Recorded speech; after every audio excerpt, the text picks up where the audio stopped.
ಕಾರ್ಯಕ್ರಮಕ್ಕೆ ಮತ್ತೊಮ್ಮೆ ಸ್ವಾಗತ ವೀಕ್ಷಕರೇ. ದತ್ತುವಿನ ಪ್ರಕಾರಗಳು ಅದು ಯಾವ ರೀತಿ ಪಡಿಬಹುದು, ಯಾರ್ಯಾರು ಪಡಿಬಹುದು, ಅದರಲ್ಲಿರುವಂತಹ ನಿಯಮಗಳೇನು, ಈ ಎಲ್ಲ ವಿಷಯದ ಬಗ್ಗೆ ಚರ್ಚೆ ನಡೀತಾ ಇತ್ತು. ಬನ್ನಿ ಚರ್ಚೆಯನ್ನು ಮುಂದುವರಿಸೋಣ. ಓಕೆ ರಾಜೇಶ್ವರಿ ಅವರೇ, ಇವಾಗ ದತ್ತು ಏನೋ ತೊಗೊಂಡ್ಬಿಡ್ತಾರೆ, ಬಟ್ ಕೆಲವೊಂದು ಸಂದರ್ಭಗಳಲ್ಲಿ ಏನಾಗುತ್ತೆ ಅಂತ ದತ್ತು ಸಾಕೋದು ಮಗನಾಗಿ ನೋಡ್ಕೋತೀವಿ ಅಥವಾ ಮಗಳಾಗಿ ನೋಡ್ಕೋತೀವಿ ಅನ್ನೋ ಮಕ್ಕಳನ್ನ ದತ್ತು ಪಡ್ಕೊಂಡು ಮನೆ ಕೆಲಸಕ್ಕೆ ಹಚ್ಚುವಂತಹದ್ದು ಅಥವಾ ಫಿಸಿಕಲ್ ಟಾರ್ಚರ್ ಕೊಡುವಂತಹದ್ದು ಇಂತಹದ್ದು ನಡೀತಾ ಇರುತ್ತೆ.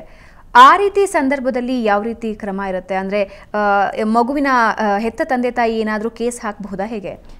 ಇವಾಗ ಭಾವನಾ ಥ್ರೂ ಏಜೆನ್ಸಿ ನೀವು ಅಡಾಪ್ಷನ್ ಮಾಡ್ಕೊಂಡಿದ್ರೆ ಬಯಾಲಜಿಕಲ್ ಪೇರೆಂಟ್ಸ್ದು ಡೀಟೇಲ್ಸ್ ಕೊಡಲ್ಲ.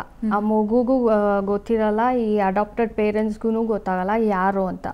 ಅವಾಗ ಆ ಮಗು if it is matured enough ಈ ಲೋಕಲ್ ಪೊಲೀಸ್ಗೆ ಕಂಪ್ಲೇಂಟ್ ಕೊಡ್ಬೋದು, ಇಲ್ಲಾಂದರೆ ಚೈಲ್ಡ್ ಕಮಿಷನ್ಸ್ಗೆ ಕೊಡ್ಬೋದು. ಇಲ್ಲ ನೇಬರ್ಸ್ ನೋಡಿದ್ರೆ ದಯವಿಟ್ಟು neighbours if they see please help the child, so ಅವ್ರನ್ನ ಚೈಲ್ಡ್ ಕಮಿಷನ್ಗೂ ಹೇಳ್ಬೋದು. ಇಲ್ಲ ಆ ಮಗು ಈಸ್ ವೆಲ್ ಎನಫ್ ಎಕ್ವಿಪ್ಡ್ ಅಂತಂದರೆ ಆ ಮಗುದು ಡೈರೆಕ್ಟ್ ಕಂಪ್ಲೇಂಟ್ಸ್ ಚೈಲ್ಡ್ ಕಮಿಷನಲ್ಲಿ ಅಕ್ನಾಲೇಜ್ ಮಾಡ್ತಾರೆ. ಓಕೆ, ಇವಾಗ ಬೆಂಗಳೂರಿಂದ ಶ್ರೀನಿವಾಸ್ ಕರೆ ಮಾಡಿದ್ದಾರೆ. ಶ್ರೀನಿವಾಸ್, ನಿಮ್ಮ ಪ್ರಶ್ನೆ ಏನು ರಾಜೇಶ್ವರಿ ಅವ್ರನ್ನ ಕೇಳಿ. ಹಲೋ ಹೇಳಿ ಶ್ರೀನಿವಾಸ್. ಹಲೋ ಶ್ರೀನಿವಾಸ್, ನನ್ನ ಧ್ವನಿ ಕೇಳ್ತಿದ್ಯಾ? ಕೇಳಿಸ್ತಾ ಇದೆ ಮೇಡಮ್. ರಾಜೇಶ್ವರಿ ಅವ್ರನ್ನ ಕೇಳಿ ನಿಮ್ಮ ಪ್ರಶ್ನೆ. ಮೇಡಮ್ ಹೇಳಿ. ಏನಿಲ್ಲ, ನಾವು 96 ಅಲ್ಲಿ ನಾವು ಮಗುನ ಅಡಾಪ್ಟ್ ಮಾಡ್ಕೊಂಡಿದ್ವಿ, ಗಂಡು ಹುಡುಗ ಗಂಡು ಮಗುನ. ಅದು ಕೋರ್ಟ್ ಥ್ರೂ ಎಲ್ಲ ನಾವು ರಿಜಿಸ್ಟರ್ ಮಾಡ್ಕೊಂಡಿದ್ದೀವಿ. ಅದು ಏನಾಗಿದೆ, ಆಕ್ಚುಲಿ ನಾವು ಬರ್ತ್ ಸರ್ಟಿಫಿಕೇಟ್ ಮಾಡ್ತಿಲ್ಲ. ಅದೇನಾಗಿದೆ, ಕಡೆಗೆ ನಾವು ಸ್ಕೂಲ್ ಸೇರ್ಸೋ ಟೈಮಲ್ಲಿ ಚೈಲ್ಡ್ ಅದು ನಾವು ಅಡಾಪ್ಟ್ ಮಾಡ್ಕೊಂಡಿದ್ದು. ಅದು ನಾವು ಸ್ಕೂಲ್ ಸೇರ್ಸೋ ಟೈಮಲ್ಲಿ ಬರ್ತ್ ಸರ್ಟಿಫಿಕೇಟ್ ಕೇಳಿದ್ರು. ಆಮೇಲೆ ನಾವು ಟ್ರಸ್ಟ್ ಅಲ್ಲಿ ಎಲ್ಲಿ ಯಾವ ಟ್ರಸ್ಟ್ ಹೋಗಿದ್ದು ಅವ್ರು ಸ್ವಲ್ಪ ರೆಸ್ಪಾನ್ಸ್ ಮಾಡ್ಲಿಲ್ಲ ಸರ್ಟಿಫಿಕೇಟ್ ಬಗ್ಗೆ. ಇದು ನಾವು ಏನ್ ಮಾಡಿದ್ವಿ, ನಮ್ಮ ಮಿಸ್ಸಸ್ ಹೆಸರು ತಾಯಿನೇ ಅಂತಾನೆ ಬರ್ತ್ ಸರ್ಟಿಫಿಕೇಟ್ ಒಂದು ಮಾಡಿಸ್ಬಿಟ್ಟಿದ್ದೀವಿ. ಅದು ಕಾನೂನು ಪ್ರಕಾರ ಸರಿನಾ ತಪ್ಪಾ ಅಂತ. ಓಕೆ, ಅವ್ರು ಏನು ಹೇಳ್ತಿದ್ದಾರೆ ಅಂದರೆ ಬರ್ತ್ ಸರ್ಟಿಫಿಕೇಟ್ ಅವ್ರ ಕೈಗೆ ಸಿಗಲಿಲ್ಲ, ಸೊ ಇವಾಗ ಅಡಾಪ್ಟ್ ಮಾಡ್ಕೊಂಡಿರೋದು ಪೇರೆಂಟ್ ಹೆಸರಲ್ಲೇ ಒಂದು ಬರ್ತ್ ಸರ್ಟಿಫಿಕೇಟ್ ಮಾಡಿಸ್ಬಿಟ್ಟಿದ್ದಾರೆ. ಇದು ಕಾನೂನು ಪ್ರಕಾರ ಸರಿನಾ ಕೇಳ್ತಿದ್ದಾರೆ. ರಿಜಿಸ್ಟ್ರೇಷನ್ ಆಗ್ಬಿಟ್ಟಿದ್ರೆ ದಯವಿಟ್ಟು ಕರೆಕ್ಷನ್ ಮಾಡ್ಕೊಂಬಿಡಿ.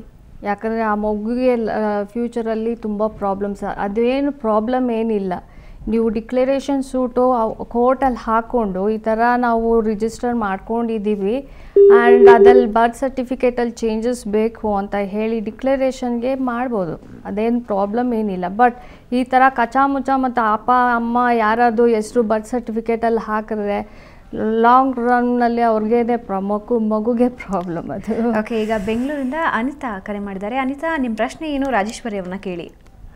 ಇದು ಮೇಡಮ್, ನಾವು ಬಂದ್ಬಿಟ್ಟು ನಮ್ಗೆ 2 ಗಂಡು ಮಕ್ಳು ಇದ್ದಾರೆ. ನನ್ಗೆ ಆಪರೇಷನ್ ನಾನು ಮಾಡ್ಕೊಂಡಿದ್ದೀನಿ, 2 ಮಗು ಸಾಕಂತ ಹೇಳ್ಬಿಟ್ಟು ನಾನು ಆಪರೇಷನ್ ಮಾಡ್ಕೊಂಡಿದ್ದೀನಿ ನಾನು, ಬೇಡ ಅಂತ ಹೇಳ್ಬಿಟ್ಟು. 3ನೇದು ಗಂಡು ಮಗು ಆಗ್ಬಿಟ್ರೆ ಏನ್ ಮಾಡೋದ ಅಂತ ಹೇಳ್ಬಿಟ್ಟು, ಅದೇ ನಮ್ಗೆ ತುಂಬಾ ಆಸೆ ಇದೆ ಹೆಣ್ಮಗು ಬೇಕಂತ ಹೇಳ್ಬಿಟ್ಟು, ಅದಕ್ಕೆ ನಾವ್ ಹೆಂಗ್ ತಗೊಳ್ಳೋದು ಅಂತ ಹೇಳ್ಬಿಟ್ಟು. ಓಕೆ, ಒಳ್ಳೆ ಕ್ವಶನ್. ಆ್ಯಕ್ಚುಲಿ ಹಿಂದೂ ಅಡಾಪ್ಷನ್ ಪ್ರಕಾರ ಗಂಡು ಮಗು ಇದ್ದರೆ ಗಂಡು ಮಗು adoption ಮಾಡ್ಕೊಳಕ್ಕಾಗಲ್ಲ.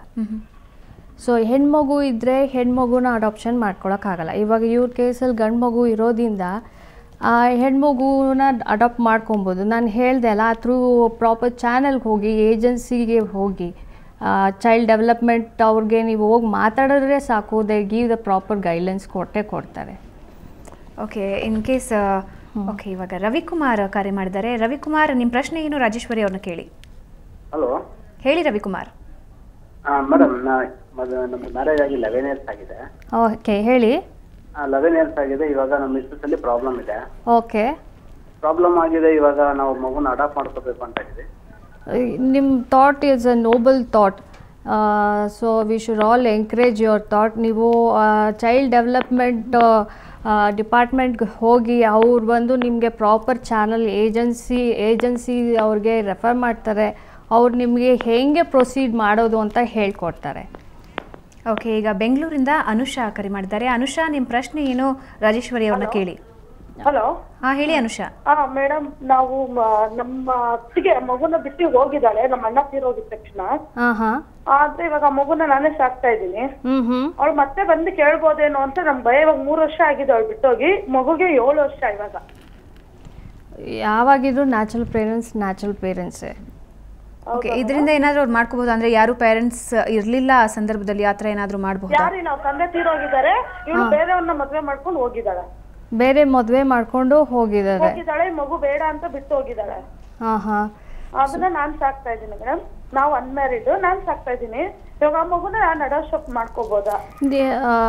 It's a very critical question. So ಇವಾಗ ನ್ಯಾಚುರಲ್ ಪೇರೆಂಟ್ಸ್ಗೆ ಯಾವಾಗಲೂ ರೈಟ್ಸ್ ಇದ್ದೇ ಇರುತ್ತೆ.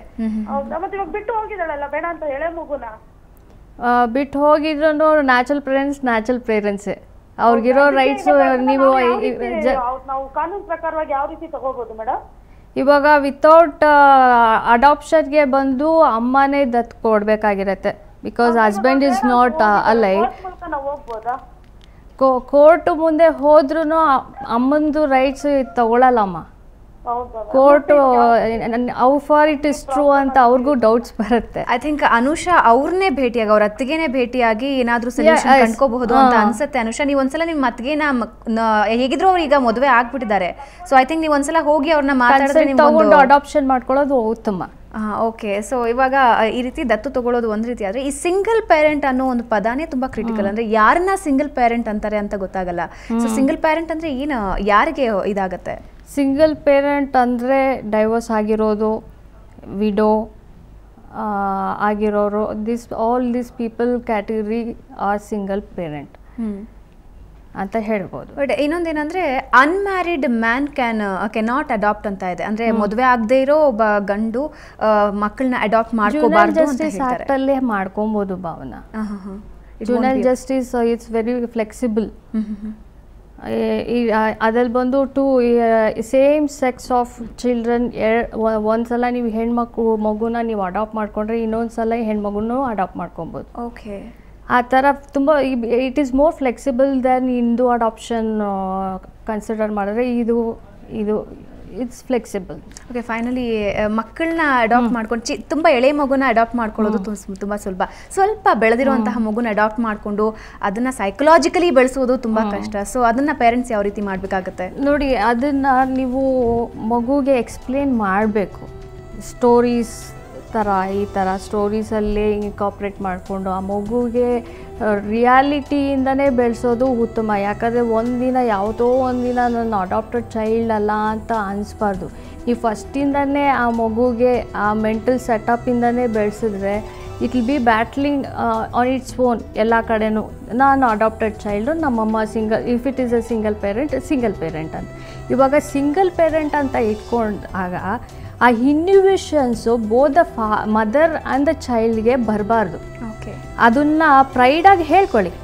ಓಕೆ, ಸಿಂಗಲ್ ಪೇರೆಂಟ್ ಅಂತ. ಅಂದರೆ ಇತ್ತೀಚಿನ ದಿನದಲ್ಲಿ ದತ್ತು ತಗೊಳ್ಳೋದು ಜಾಸ್ತಿನೇ ಆಗ್ತದೆ. ಅದ್ರ ಬಗ್ಗೆ ಸಾಕಷ್ಟು ಇನ್ಫಾರ್ಮೇಷನ್ಸ್ ಕೊಟ್ಟು thank you Rajeshwari. Thank you. So ವೀಕ್ಷಕರೇ, ನೋಡಿದ್ರಲ್ಲ, ಒಂದು ರೀತಿಯಾದಂತಹ ಆದರ್ಶವಾದಂತಹ ಕೆಲಸ ಅಂತ ಹೇಳ್ಬೋದು. ಎಲ್ಲೋ ಇರುವಂತಹ ಅನಾಥ ಮಗುವನ್ನು ತಮ್ಮ ಜೀವನಕ್ಕೆ ಬೆಳಕಾಗಲಿ ಅಂತ ತಂದು ಅದರ ಜೀವನನೂ ಬೆಳಕು ಮಾಡೋದು ಒಂದು ಮಹತ್ತರವಾದಂತಹ ಕೆಲಸ. ಇದು ಇವತ್ತಿನ ಸುಹಾಸಿನಿ. ಕ್ಷಣ ಕ್ಷಣದ ಸುದ್ದಿಗಾಗಿ ನೋಡ್ತಾ ಇರಿ ಸುವರ್ಣ ನ್ಯೂಸ್ 24.